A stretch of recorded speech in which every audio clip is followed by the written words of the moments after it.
This is Scott Becker with the Becker's Private Equity and Becker Business Podcast. We're thrilled today to be joined by brilliant leader Amber Walsh. And Amber's going to talk to us about the state of healthcare private equity with a particular reference to physician practice management companies. Amber, let me tee it up and ask you, what is the current state of investing in practice management companies and MSOs and so forth around physician specialties? What are you seeing out there? Yeah, there's been a lot of discussion over the past couple of years of various headwinds, I guess, that kind of slowed, or I would actually use rationalized, some of the investments in physician practice management.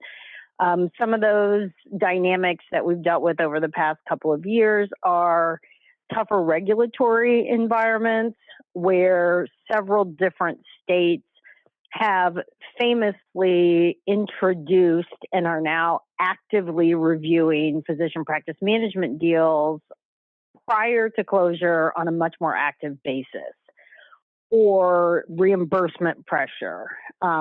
There's a whole host of things, higher interest rates, et cetera, that have been talked about as headwinds on the investment in the physician practice management space.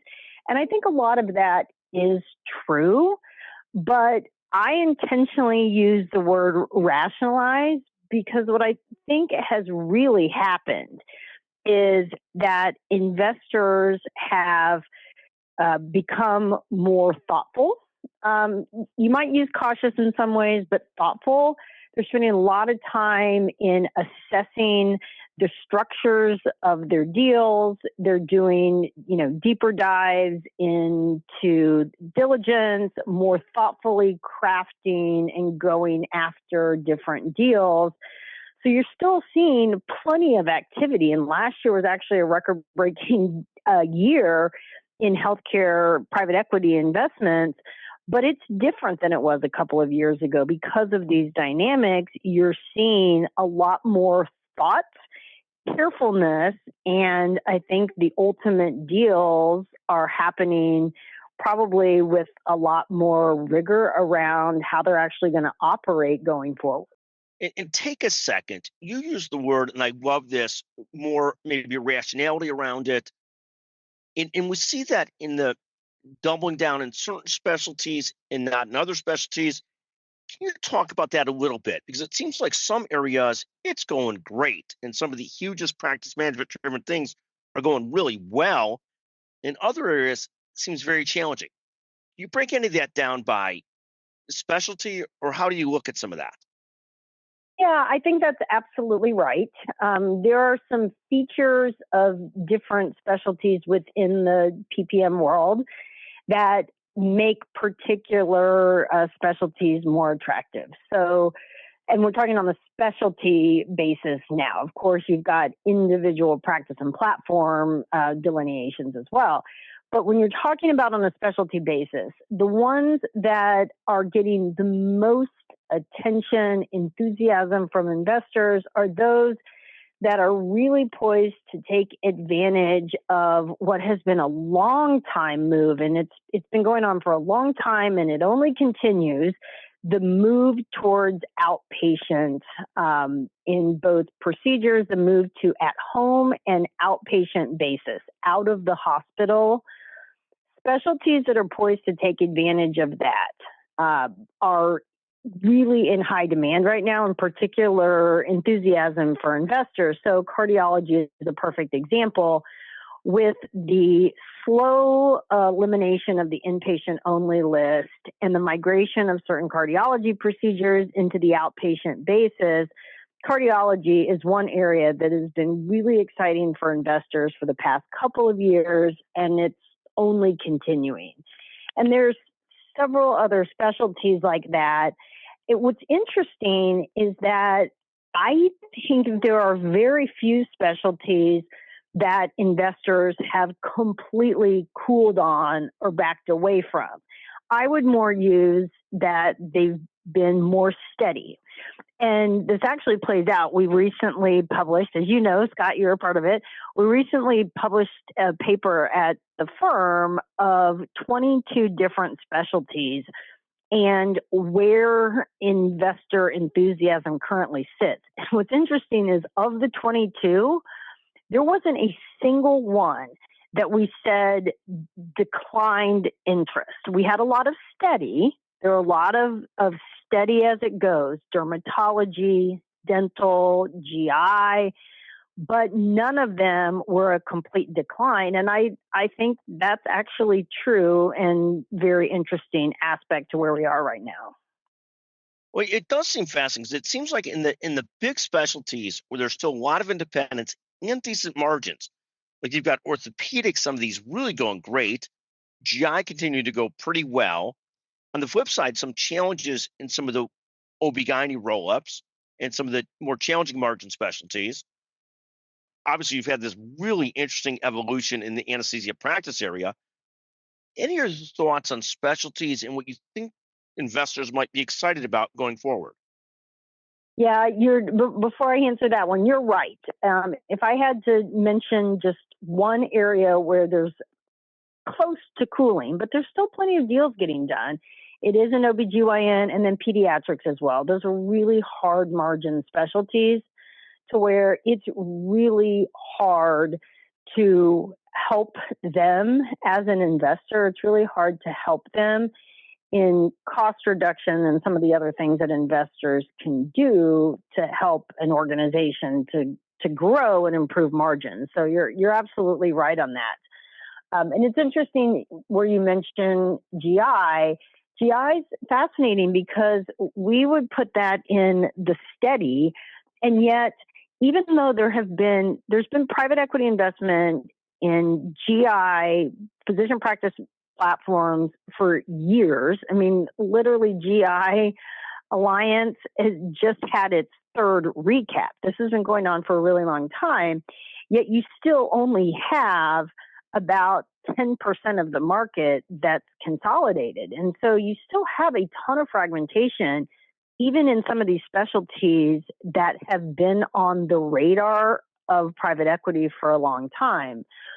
But then I'd hit another category that's kind of newer. And so in actual answer to your question about where there's some enthusiasm, you have some of these newer areas. Urology is a slightly newer area of interest. You have the home-based platforms that aren't necessarily home health, but they are home care in a variety of fashions. Those are starting to really pick up and get some really interest from investors. And then anything that can help in that movement towards value-based care or towards outpatient. And we've been talking about that for years, but it continues to be true. If the platform, both the specialty and then the platform within the specialty, if they are poised to take advantage of that migration, which is not stopping and not expected to stop anytime soon, that's where you get the most investor enthusiasm. Thank you very, very much. And take a moment, Amber, on the surgery center world. What are you seeing there? Because I know you're still deeply involved in the surgery center world and still watch what's going on with some of the big chains and the big management companies. What are you seeing there? Yeah, surgery centers just continue to be such an important part of everyone's strategy. And I use everyone intentionally. I know it's kind of a bold word, but I use it intentionally because you have health systems, even the health systems that were the slowest to move to the outpatient basis. They can't avoid the fact that they need to build out their ambulatory care strategy. And so even the slowest movers have been forced to build out an ASC strategy, often joint ventured with local physicians. You absolutely see an ASC strategy being part of a lot of the surgical platforms for these PPM platforms. So the classic ASC specialties, ophthalmology, orthopedics, GI, et cetera, you see them incorporating an ASC strategy even more intentionally into their platforms, not just a almost careless, just as straight investment. It's not that simple anymore. It's part of the strategy. It's how do we make sure that our physicians are helping to recognize that patients do better in an ASC setting? What can we do in terms of our compensation? What can we do in terms of our employees and our overall structure of our organization to move patients into this setting, because payers want them moved into this setting. CMS wants them moved into this setting. So it's become just such, and it not just becomes, this conversation around the importance of ASCs has been going on for decades, but it's not stopping, and it continues to be a really important part of the strategy and conversation for pretty much any player in healthcare. Thank you very much. And one last question is, the firm and you still end up representing on the large to mid to even mid-market size sellers. Are there any things that sellers should be thinking about now in terms of preparing themselves for a transaction that maybe they hadn't been thinking about a few years ago, or that they should be particularly focused on? Yeah, you're absolutely right. We continue to, as much as we work on the buy side of these transactions, we do have a lot of sell side representation, including for some practices that we've worked with for years. It's one of the most fun things that we get to do is when you've worked with a practice for years and you are helping them get to that stage when they are ready to take on outside investment for whatever reason. And absolutely, of course, you have to get your regulatory house in shape. That's a no-brainer for anyone thinking about going to market. But it's not just as simple as it used to be of let's do a self-assessment on regulatory risk and let's try to clean up the shop before we look for our perfect partner. It really is much more sophisticated than it used to be, in that you have to think about how you as a practice are poised to take on value-based care, how you are going to fit into the strategies of some of the, if you're a smaller practice, how you might fit into the strategy of one of the larger PPM businesses. And of course, the smaller you are, the less expectation that you're going to already have the infrastructure to immediately flip to value-based care, for example. That's less of the expectation.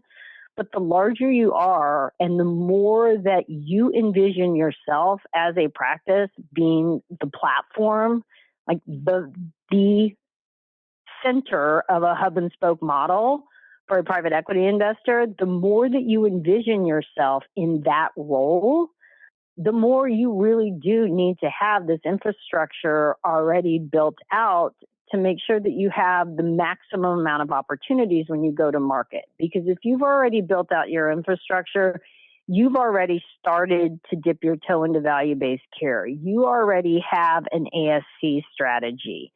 You've already invested in some interesting benefit plans that will help on the shortage of labor. If you've already done these things, then you're going to be in much better of a position to be able to attract the most sophisticated of investors that can take you to that next level. Which is not to say that you can't approach the market and think about the market as a seller if you haven't done those things. But those are the differentiators of those who are going to add on to someone else's strategy versus those who are going to be the strategy and be the platform. Is there a size differentiation on being a platform versus not, or is it a lot more than that? It's both. I mean, it's really hard to build a platform around a practice of, 5 or 6 doctors that are solely in one market. In the platform, there's a lot of platforms that are built on just one single state, but you really need to have demonstrated an ability to scale and to grow, even if it's just within that one state. So it is both. It is both a demonstration that you've been able to add on and still create the core and made a bunch of individual kind of acquisitions or joining physicians be more as a whole than they were as a group of individuals. So that's one salient feature. And then, of course, it's those other differentiators that I mentioned that all go together to make the most attractive platforms. Right. But and it also becomes, I think your point is so well taken. It's not just size, it's leadership too. You've got somebody that really wants to lead and drive and grow and so forth too. And that has the capability to do so. Absolutely. Amber, it's always one of the highlights of my week to get a chance to visit with you. Amber Walsh, Executive Committee at McGuireWoods, one of the brightest, best professionals I've ever had a chance to work with. Amber Walsh, fantastic. Thank you so much for joining us today on the Becker Business and the Becker Private Equity Podcast. Thank you very much. Thank you, Scott.